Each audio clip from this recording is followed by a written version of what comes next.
Marathon is one of Bungie's original IPs from way back in 1994. It's a dark and dystopian future with AI and mega corporations spreading out into the stars for humanity's survival. There are alien races who threaten humanity in the original games, it's up to you to face them. But now it's 2026, and Bungie hasn't touched the franchise in decades. And now it's an extraction shooter. But is it any good? And can it find the legs to stand on with Arc Raiders as the juggernaut of its genre currently? Well, let me tell you my thoughts. Marathon takes place on a faraway world of Tau Ceti, a world far away from ours, and is our first extrasolar colony. The ship the colonists used to get to the world, the Marathon. You see, something has happened on the Marathon. A distress signal has been sent out and the colony has gone silent. It's up to us, runners, cyber-organic mercenaries, to figure out why and extract enough loot and materials to recoup the losses for our corporate overlords. It isn't going to be a walk in the park either, as the UESC, the main governing force of the game, has restricted access to the planet, essentially making us trespassers. You'll have to face the UESC and even other runners to get in, loot up, and get out, all while getting closer to the secrets Tau Ceti hides and what the UESC doesn't want you to know or your bosses to know or find. See, Marathon's an extraction, a la Arc Raiders and its predecessors Escape from Tarkov. The loop at its core is simple: gear up, get in, blast away whatever is between you and your loot, and get out. And in that simplicity is where the details lie. Before you head out, you need to ask yourself, what kind of weapons should I bring? What shield? Any health items? Extra ammo to take along? And then subsequently watch as none of that mattered because you or your team got wiped from enemy players you could not see nor anticipate. This leads me to say that if you're not a fan of the extraction genre at all, don't expect much different here. Now, if you're a Bungie fan, this is going to be the same fun shooting mechanics you loved in Halo to Destiny. Guns feel reactive and snappy, pulling the trigger helps turn moments where you're on the back foot from an enemy attack into moments of triumph with good aim and positioning. You'll also need those skills because Marathon has 28 weapons at launch. A nice amount of variety to boot with your classic assault rifles to burst fire pulse rifles and vault weapons that have slight homing capabilities. Now, a personal two favorites of mine are the Repeater for long range and the WSTR combat shotgun, which is insanely good in close quarters combat. But don't worry, even if you don't like these, there's something here for you. But the question is whether you'll be able to keep it or not by the end of a run. See, as an extraction shooter, by nature, the genre runs on whether, as an extraction shooter, by nature of the genre, your runs are winner take all. If you die, that's it, and unlike Arc Raiders, you don't even get a safe pocket. Naturally, this makes runs more tense, but also more enticing, as when you take someone down, you truly get all their valuables. But the reverse is true, and they also get yours. Now, Bungie weren't just happy giving us some weapons, some maps, and just throwing us into it, because they added a little something of their own to the genre: runner shells. These cyber-organic shells house your mind and give you access to abilities that differ for each one.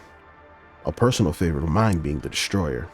An aggressive frame and has a kit meant to pursue to push right up to the enemy, and as a Titan main, that's all I could ever ask for.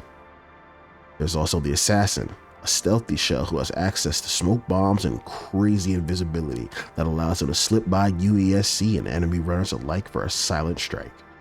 Recon, a shell that excels at gathering intel, and her ultimate move live pings the last location of enemies in an area, which makes hunting them down even easier.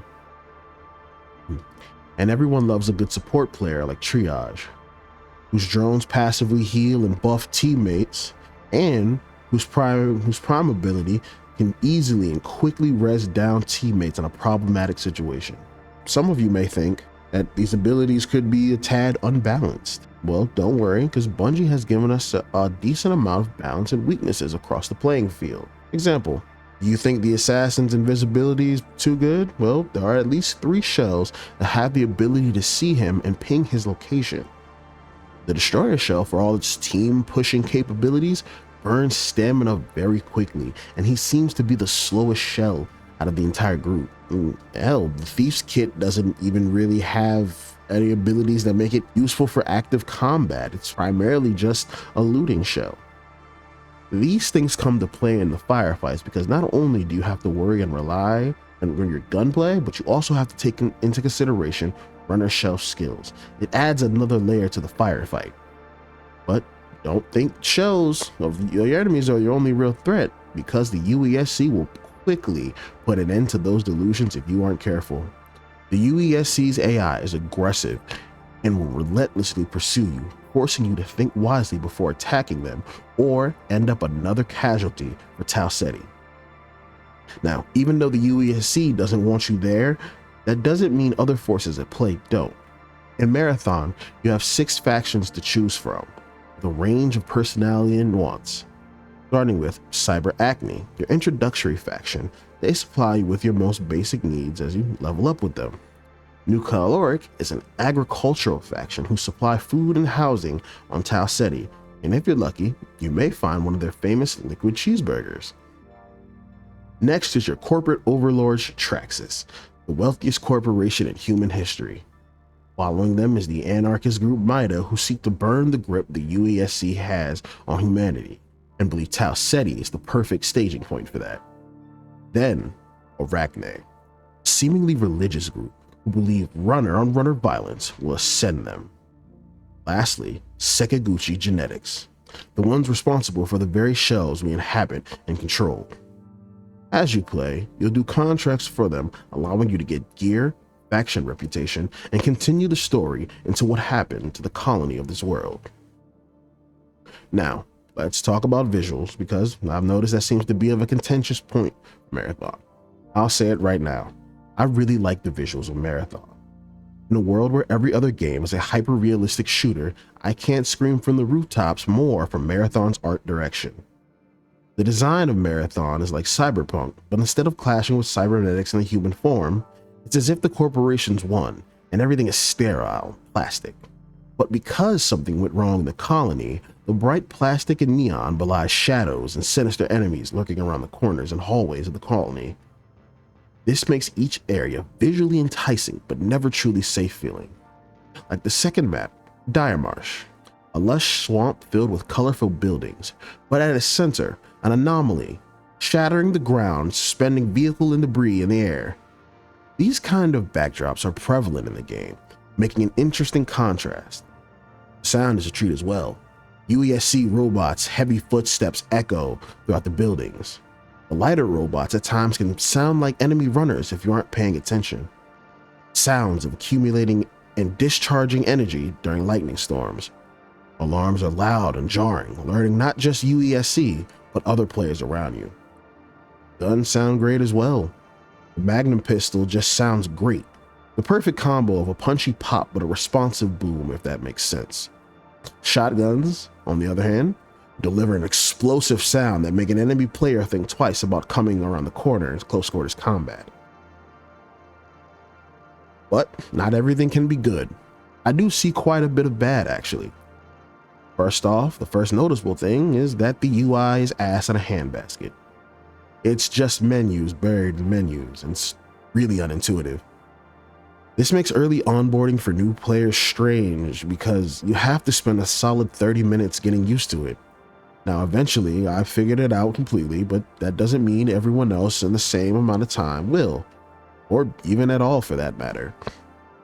And honestly, moving the cursor around to pick up menu options is annoying, but that's a small nitpick. I also think that the way the story is told is confusing. Contracts are cool in theory, but the things they ask of you and the nature of the genre itself may lead to people getting frustrated if they cannot complete priority contracts because of failed runs. I constantly failed a Traxxas contract requiring me to collect rods out of a specific point on the map due to either enemy runners or the UESC bots. Which leads me also to say that I don't like that the Marathon franchise had to be an extraction shooter.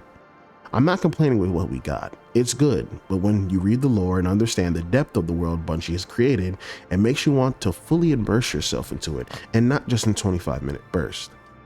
Bungie has always been good at world building, so I'm confident that the story will get even better if Marathon continues on a steady path. Now, if I had to rate Marathon as we had it right now, I'm going to give it a 7.5 out of 10. I think Bungie has made a solid extraction shooter with an interesting world and design style. With great mechanics and gameplay, the moment-to-moment action gives a lot to chew on for PvP fans, more so than Arc Raiders, where PvP doesn't seem to be encouraged openly. But I'd be lying if I said that when we originally got the reveal for Marathon that I wanted an extraction shooter. And there's a part of me that can't reconcile that.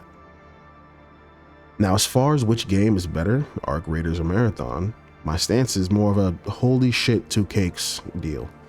I like both of these games for different reasons, and I consistently play them both. I think Arc Raiders was an anomaly though. I don't think many people like extraction shooters. I just think people like Arc Raiders. And the fact that Marathon leads more towards a traditional extraction shooter is gonna bother a lot of people coming from Arc. Hell, if I'm being honest, I don't think you all like Arc that much. You're just fans of the Peanut and want to play what he plays. Shout out to him though. But that's it for my first review, Marathon. You tell me what you liked about it, what you didn't like, and what I should work on, what I did well, and what I should talk about next. Thank you all for your time.